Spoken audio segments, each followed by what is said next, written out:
Hello everyone, I hope you're all staying safe and healthy at home.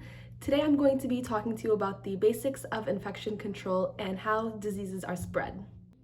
First, I want to start off by defining some key terms that are important to know when it comes to talking about infections. The first is carrier.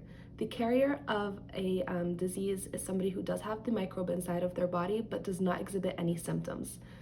This means that the person can still spread the disease, and it could be more dangerous because they don't know that they have it. The second term that is important to know is immunosuppressed or compromised. These are people that have weaker immune systems, and therefore it's harder to fight off infections for them. The third term that I want to define is a nosocomial infection. This is a medical condition that comes from the hospital setting that the patient did not have prior to coming in. This can come from an IV, catheter, a surgical site that gets infected as well. These can all cause nosocomial infections. It is important to know that infections can come in many forms. The main four are bacteria, which are single-celled organisms, fungi, which can be either macroscopic or microscopic, parasites, which are mobile and cause diseases like malaria, and viruses, which is what we're dealing with today with the coronavirus.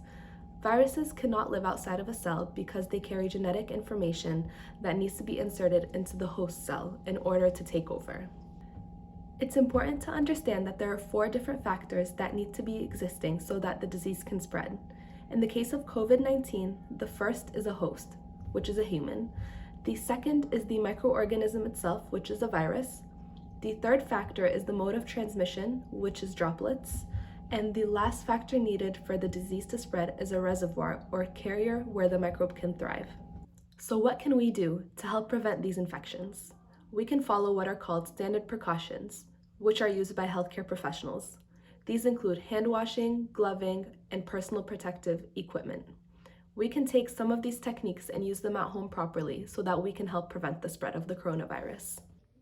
Other than standard precautions, there are transmission-based precautions that healthcare professionals take with patients who are immunosuppressed.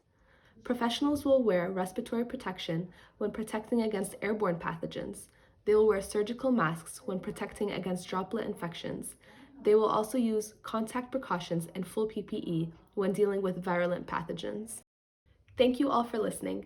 I hope that I could have provided you with a little information on the background of infection control.